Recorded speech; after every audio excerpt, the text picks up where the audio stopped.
Mwaramutse, iyi ni Bimwe tumusamo no kuvugana. Uyu munsi ngiye kubagira inama ku muntu wifuza kuba umuhaka, computer hacker, uburyo yabigeraho. Ntabwo ari inama zo kubireka, inama zo kumuha. Ubundi umuhaka abantu benshi ijambo haka bakunze kurifata nabi, bakuvuga ko haka ari umuntu winjira muri system za banki akoresheje computer akiba amafaranga, wangiza ibintu system z'abandi za company runaka, ariko ntabwo ariko bimeze. Abahaka baratandukanye, yego n'ibyo nabyo barabikora, ariko hari ubwoko bw'abahaka. Hari abo twita black hat nabo bakunze kumvikana cyane mu binyamakuru, babangije nk'ibintu. Urugero, mu minsi ishize hari umuhaka wo muri Algeria, FBI yarimo gushaka, imufatiye muri Maroc, yaramaze imyaka myinshi yizengiriza yaramubuze. Abo nibo bita black hat. Urugero rwa kabiri hari white hat ni abahaka bafasha development ya technology kuzamuka. Nk'urugero nka Bill Gates bamwita white hat, Mark Zuckerberg nawe bamwita white hat. No mu Rwanda barahari benshi. Nanjye ni white hat. Hari urugero rwa gatatu nabo twita grey hat. Grey hat ni abantu biyamiza juste nta kintu agamije cyo kwangiza, nta kintu agamije cyo kuzamura, ahubwo ari kwiyamiza ku murabona ko nabashije kwinjira wenda mu website kongera utuntu gutya na gutya, ariko nta kintu kibi yakoze cyangwa kizayongereho, biyamiza mu kwinjira muri system gutyo. Hari urugero rwa kane twita red hat bakunze gukoresha cyane Linux system ya Unix, Linux, Ubuntu, Fedora, akenshi open source niyo bakunze kuyadevelopa. Tugiye kureba hamwe rero icyo byakugomba nk'umuntu uri mu Rwanda kugira ngo ube umuhaka. Ubu ngubu bisigaye byinshi cyane ku Rwanda. Ikintu nk'ubu bitatu bya mbere bavuga ku isi cyihuta muri computing technology. Icya mbere u Rwanda yaba ari gukoresha Twitter muri Afurika ruza muri top 5, gukoresha Facebook ruza muri top 3, ujyanyije abaturage percentage y'abaturage bafite n'abakoresha Facebook n'igihe bashyira mu post. YouTube narwo u Rwanda rurarenze. Nk'iyi video ndakeka nta munyakenya mwayisangana cyangwa umuganda cyangwa umurundi se mu Rwanda.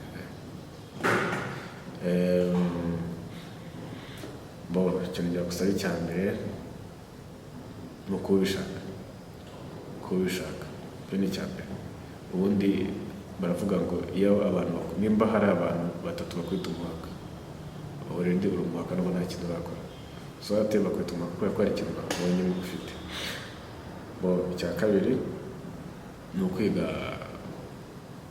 gukoresha HTML, kwiga gukora web cyangwa gukoresha web. Ntabwo kamenya uba umuhaka, kuko umuhaka bisaba ngo ufashe n'abandi bantu nk'uko nayo ndimo kubafasha. Bisaba umenye gukoresha ibijyanye na internet cyane. Internet ikoresha cyane ugezweho kabisa. Internet niyo tools ya mbere ikenewe kugira ngo ube umuhaka. Icya kabiri kwiga programming. Internet ntabwo ko mu Rwanda hari Android, smartphone akora iki, nta muntu afite internet.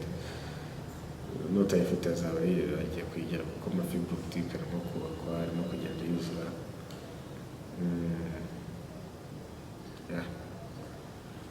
Icya gatatu atari icya kane hari sinzageze, ni ukuba kwiga programming, computer programming. Mu Rwanda ubu ngubu wabasha kwiga languages zose zibaho, nyinshi zo ku isi.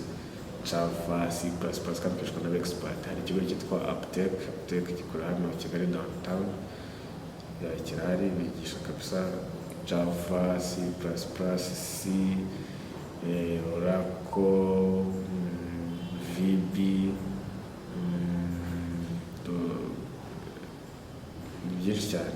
Android ni nziza cyane. Red Hat bafite ibintu byinshi. Links zanjye zose muzisanga hasi kuri description z'ibintu. Ikindi ni kumenya gukoresha open source harimo za Linux, cyane cyane ikoreshwa cyane Linux Ubuntu idakodinga kuri website ni for free. Biroroshye byose uzagenda mbere ku buryo babikora, ukadownloadinga ukainstalinga.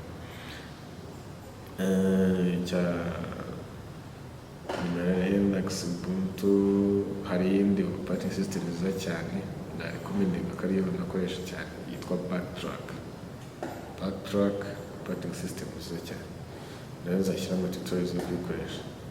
Ariko hari umunyarwanda uri muri France witwa Cyuzuzo Ange, wamureba kuri Facebook akagufasha gukoresha Backtrack, arayizi cyane. Ni white hat ariko ni na black hat.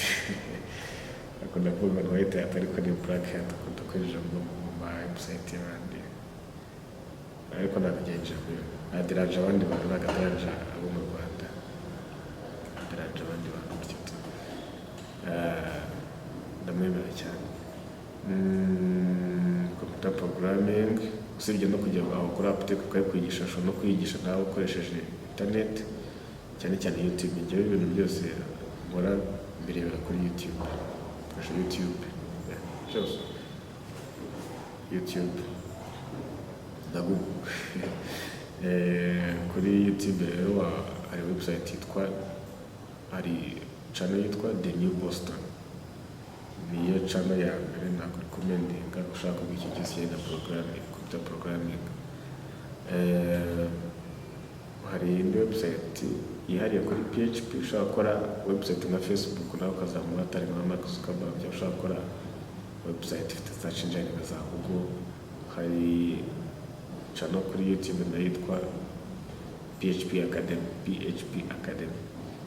Iyo nayo ni nziza cyane, ikintu cyose kabisa. Ushaka gukora Facebook wayikora akakanya nawe ukora website imeze nka Facebook, kuri YouTube gusa wabimenya. Ibintu byose byubaka ibintu bya mbere byoroshye bibaho ku isi, kandi byiza cyane, bifite akamaro cyane, kuko ibintu bya tekinoloji cyo kintu ushoramo make ukabishobora. Mark Zuckerberg yajya gutangiza Facebook yagujije $1,000, amafaranga $500 nayo yari afite. Ubu ngubu miliyoni 600 abantu mu Rwanda bafite ni benshi, ariko ubu ngubu bafite miliyari 19 z'amadolari mu gihe cy'imyaka mike cyane. Navuga ni nk'irindwi ndakeka Facebook imaze ibayeho. Tekinoloji ni nziza, ibintu bya computing ni byiza.